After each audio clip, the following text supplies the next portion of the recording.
Today, we are following the hunt of Total Level. Total Level is on the move again, searching for more RPGs to play, as nothing will stand in his way of playing yet another RPG. We don't even have any idea of what a mind like his is thinking right now.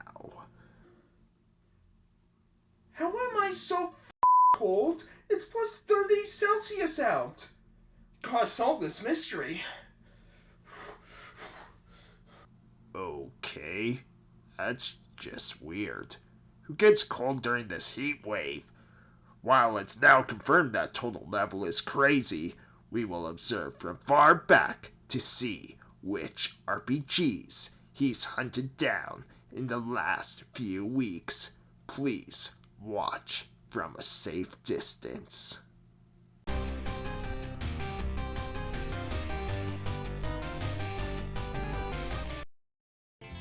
Hey everyone, how's it going? Total Level here with a bit of a reboot of my game pickup series, because I have been picking up more RPGs lately, not just JRPGs, and since I usually want to kind of record these pretty quick when I get them, since I may use these RPGs for a video later, I like to have them recorded ahead of time, so I thought I would change it up and show you the RPGs I picked up in the last 2 or so months, all with gameplay. And if you're wondering about other games I got outside of RPGs, here's a pic of them right here, like Luigi's Mansion 2 Remake, No More Heroes 1 and 2, and the Nintendo World Championship Deluxe Edition. I want to switch this format ever so slightly and talk about all the RPGs I got recently and what I think of them so far, or I may have beaten some of them already, which one of them I have. So let me know which games you picked up lately in the comments down below. I hope you enjoy, and let's begin!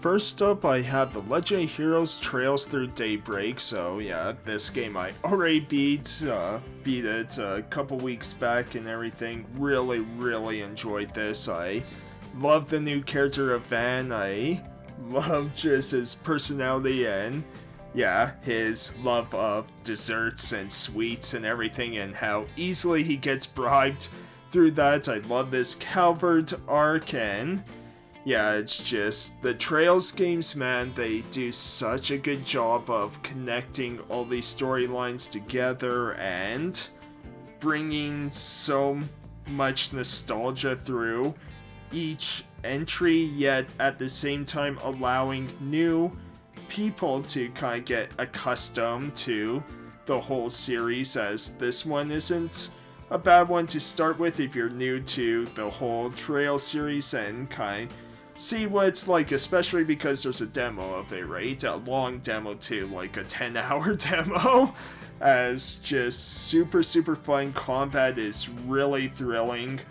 Now, quests, there's still issues with quests in this game, you know, the whole Trail series, it's kind of hit or miss with certain side quests, and it's the same with this. There's some that are super fun and funny, and then others that it's just like, yeah, go to point A, go to point B, and just get, you know, talk to these people, and you kind of don't care about some of the dialogue, right? But overall, just super fun. I like that it has both action and turn-based kind of combat, though the action part is very basic. It's more just if you kind of want to grind faster and not enter battles all the time, right? Because during boss battles, you're doing this turn-based system that if you played Like a Dragon Infinite Wealth, it has a similar style to that game where you get to kind of move your characters a little bit, along with if you're kind of grouped up together, you can do little combo attacks, kind of like how before you had your Link combos, right? But this time now it's more like if you're close enough in proximity to each other in battle, then you get to do these kind of different attacks and yeah, just a fantastic game. Really enjoyed it. Highly recommend. Can't wait for Trails Through Daybreak 2.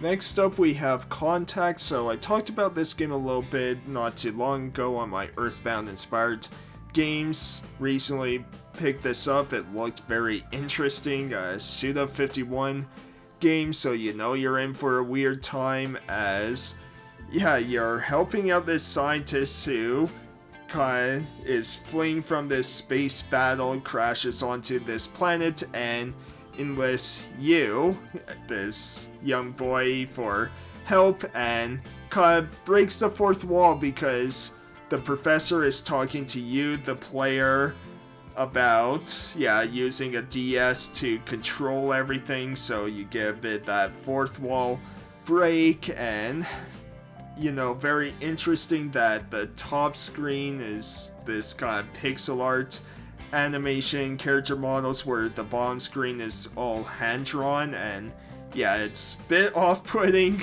Definitely something to get used to, but very, very neat game. I'm very early on, so there's not much I can say about it so far. Combat-wise, though, I will say is a bit shallow. You're just kind of running up to enemies and doing just a bit of an auto battle. There's not much to it. It could have been a bit better, and something tells me, you know, hopefully the combat improves, but something tells me it's probably going to be about the same. But yeah, I saw this, you know, for pretty low price and thought, hey, let's check it out, and yeah, not too bad so far. I'm looking forward to diving more into this and maybe doing a review or something on this game at some point later on. Next up, we have the remaster of Persona 3 Portable. Got this on Switch from Video Games Plus, so pretty cool entry in the whole Persona 3 universe, right? As this one, what's neat about it is you get to choose between either male protagonist or female protagonist, right? And really cool to give you those options, because through the Persona games you're always playing as a teenage boy, right? So it's cool to have the other side, and if you play Persona 3, I would say this is a pretty cool one to have, just to have that side. It's really too bad that this wasn't included in the remake. Of course, we know Atlas, we know it's possible that they could be working on some sort of DLC or something with this, right? Because that's what they did with the answer, right? So we'll see, but yeah, not too bad. And Persona 3 I find is very underrated in the whole Persona trilogy of games, because for 1 and 2, like, a lot of people like myself didn't really get to play those games, right? But for 3, 4, and 5, especially now being on all modern consoles, we all have a chance to play these games, right? And Persona 3 kind of gets forgotten a little bit, I find, which is too bad, because it's a really cool game exploring this hidden hour called the Dark Hour, which happens right after midnight, and you're exploring this kind of tower called Tartarus, you know, who's a Doctor Who fan, right? So, just a pretty cool experience, and if you play Persona 3 before, it's really cool having that female side, because you get different kind of social links and conversations going, right? So, that's really cool, and yeah, just nice to have this. And yeah, now I just need to get Persona 4 on the Switch, which I did pre-order the Midnight Channel Edition or something, so it's limited run, you know, it's going to probably come in another 2 or 3 years if I'm lucky, so we'll see about that, but yeah, cool pickup. Next we have Xenoblade Chronicles 2 Torna the Golden Country. So played this DLC quite a while back and everything, but didn't have a physical of this, and lucky for me, both PNP Games Online and Video Games Plus have done reprints of this recently. So from PNP I got this, and yeah, very happy just to have it, because I love Xenoblade, I love Xenoblade Chronicles 2, and it's just cool to have this kind of DLC now, it's not perfect because the biggest issue with this kind of expansion, which is a prequel to Xenoblade Chronicles 2, is you have to do, I think, like pretty much every side quest. It's been a while since I played it. It's either you have to do every single side quest in this game to actually beat it, or you have to do a good majority of them at least. And you know, for Xenoblade Chronicles, as much as I love the series, that's one issue they've always had is with their kind of side quests, because it's always kind of, you know, basic gathering quests or monster hunts, right? Nothing super exciting or anything, but story-wise, though, this is a really cool prequel, really getting to see the events that led up to Xenoblade Chronicles 2, getting to know a lot of the characters that you hear about from Xenoblade 2, right? And just a really cool experience, and getting to, you know, play as Laura and Jin and everything. It's just, yeah, it was a pretty cool experience, and just, I really enjoy it, so really glad to have a physical of this DLC now. Next, we're back with the Legendary Heroes in a bundle pack of Trails of Cold Steel 3 and 4 here. So, wasn't originally going to get this since I do have both these games on PS4, but I saw this on sale and I love both of these games, so any excuse to replay these is great. Now, I'm not a fan of kind of the normal price point, because normally I think this game is like $95 Canadian on just regular price, right? And you know, these are fairly older games, plus it doesn't include Cold Steel 1 and 2. If it included all 4, it'd be fantastic, though I'm guessing why it's just 3 and 4 is probably the publisher, because 3 and 4 are published by NIS America, while 1 and 2 is published by Xseed, so there may be issues with that there. But still, if you haven't played these games, this is a really great package to get both of these games. You get a bunch of different DLC, which is mostly cosmetic, like it's nothing super special or anything, it's just got extra outfits for characters and things like that, right? But both these games just amazing. Now, you do have to play through 1 and 2 at the very least to kind of understand what's going on, because for 3 it takes place after 2, where the main character Reen Schwarzer is now an instructor, part of the new Class 7, and yeah, I'll kind of just leave it at that for people who haven't played this, but yeah, just really cool, and it is a great package for those who may have missed out on it. Do you need to buy it again? Not necessarily, but if you're like me and you really enjoy these games so much, and you also find a sale like I did, then it might be worth revisiting and rebuying again. Next, we have Tokyo Xanadu EX Plus on the Switch. So I have this game on PS4, but I love this game so much that I want to pre-order and get the Switch version as well. Fantastic game.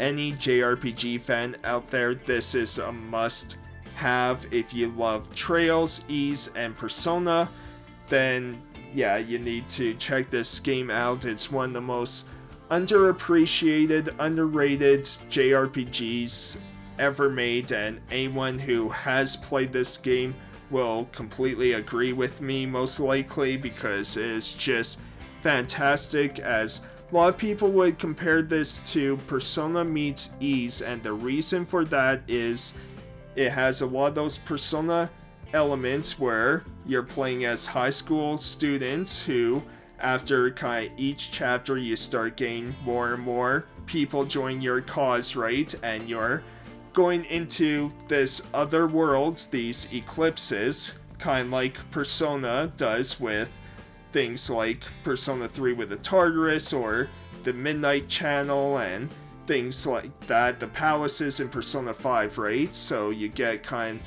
that same familiarity along with kind of getting these soul weapons, which is sort of like Awakening Personas, and it's just such a fantastic game. And then the combat is just pure ease gameplay, just pretty much, right? It's just going through these pretty linear dungeons, not too much to explore, pretty easy to get through, no real big puzzles. It's very, very standard type of puzzles, right? But man, it's just an incredible experience, and one that, like I said, any JRPG fan needs to have. And now with it being on the Switch, yeah, I think a lot of people would really love this on the Switch. It runs really, really well, and yeah, it's just, I can't say enough great things about this. I love this game so much. Next, we have Shin Megami Tensei 5 Vengeance. So yeah, I did get the original on Switch and everything, but never really played through it, but heard really great things about this updated version, which, yeah, Atlas loves doing this, after, 1 to 4 years or so. Like, they love putting these kind of updated versions out of these games, right? But yeah, just heard really great things of the added storyline content they put in, along with quality of life improvements on the gameplay and technical performances and everything like that. So yeah, got this on PS5, and bits I played, it's a pretty cool game, as the Shin Megami Tensei games are always kind of this post-apocalyptic battle between angels and demons, right? As you're recruiting a bunch of demons to your cause, and pretty cool stuff so far. I'm still very early on, only played about 1 or 2 hours of this to start with, as yeah, trying to get through a few other RPGs, getting better at kind of sticking with one RPG before going on to the next. I'm still bad with it, but I'm getting better at revisiting a lot of games I started, right? So yeah, looking forward to checking out more of this, because I did a video of shameful JRPGs on my backlog, with Shin Megami Tensei games being part of that list, right? So I do want to tackle this series sometime, so yeah, I have to check more of this game out later on. Next, we have Potion Permit Complete Edition. So yeah, I got this on PS5, but I wanted this on Switch, and so when I heard of Complete Edition, that was not too expensive, right? I'm like, sure, why not? I'll add it, part of my cart of pre-ordering other games along with it, right? So yeah, seems like a pretty cool one of those kind of farming sim RPGs, right? But a bit of a twist, not quite like your Stardew Valley or Harvest Moon, right? Where you're a chemist in town and you're helping the town out, and you're doing these kind of puzzles, right? Where you're gathering ingredients, but to brew kind of your potion, you're doing a bit of a puzzle where, depending on which ingredients you gather, you put them together in this kind of puzzle, and each ingredient has its own kind of shape and everything, right? So it's pretty cool. I did hear, some mixed things from certain people. Some people love this game, and then others, as you get a bit further along, I think people found it kind of grindy and things like that, right? So I'll have to see how I feel later on, but early impressions of just finally kind of diving into this game a little bit more. It's, pretty charming, and I'm looking forward to, experiencing more of this game later on.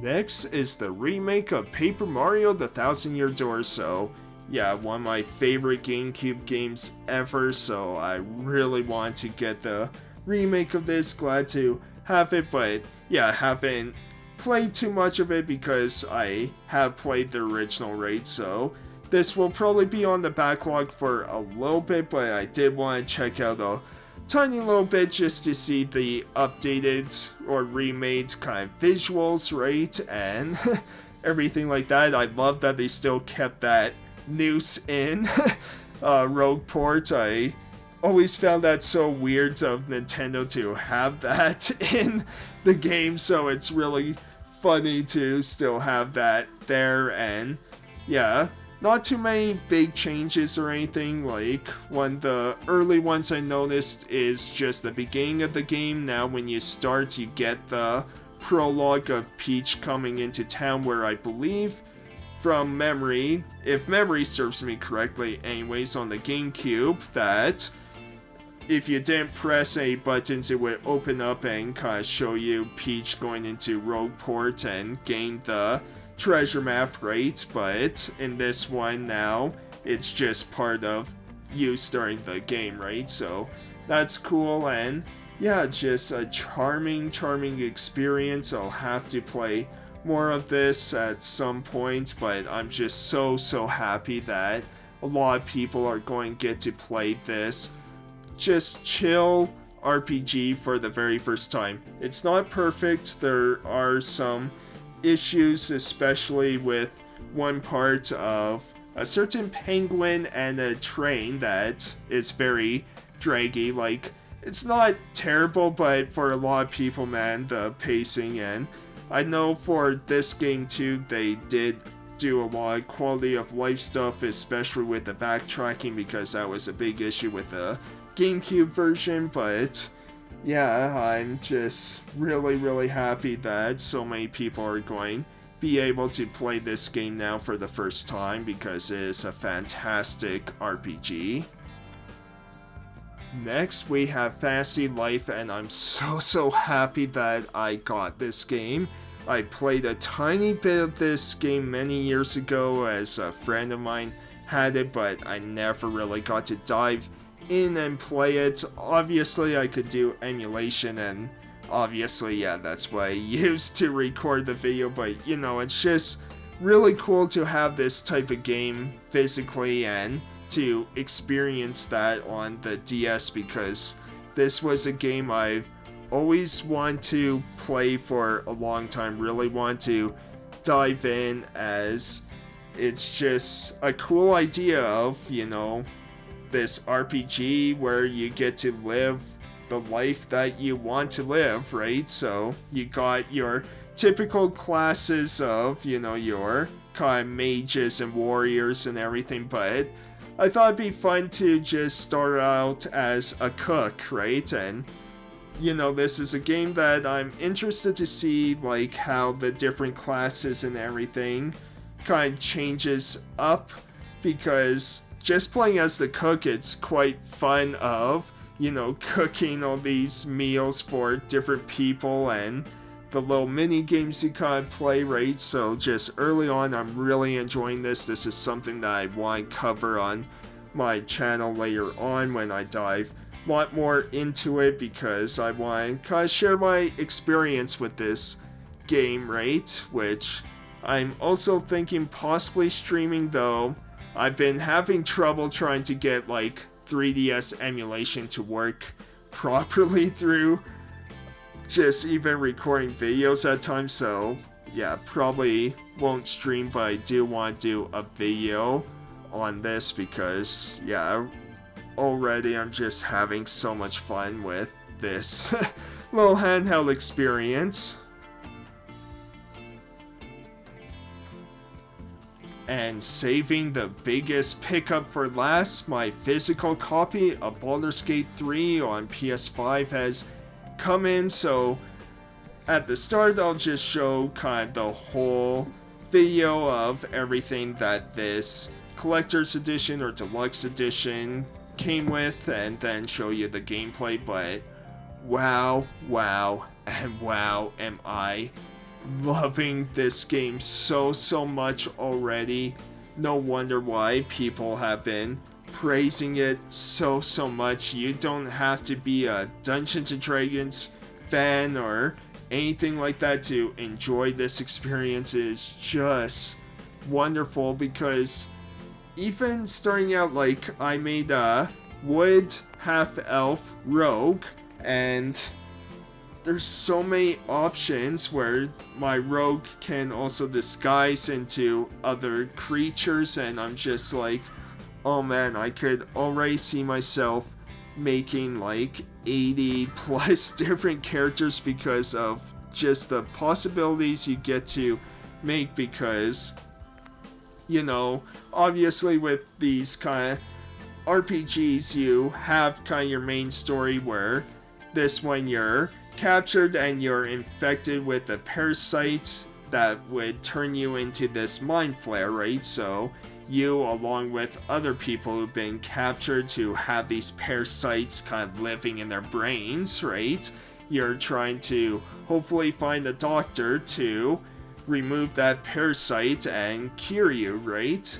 But yeah, you get so distracted by every little detail in this game and trying to figure out like the best possible way of getting through, because the character I made for this start, named Baldur, I want to be able, like, being a silver tongue, right? Being able to talk my way out of situations constantly, right? But then I'm like, man, that's going to leave me vulnerable for battles, because I'm probably not going to get the same type of leveling up experience, and there's so much I'm just thinking about and unraveling, and, you know, I'm also supposed to be playing this game at some point with a friend of mine, so there'll be a new character for that. I know there will be, and yeah, it's just,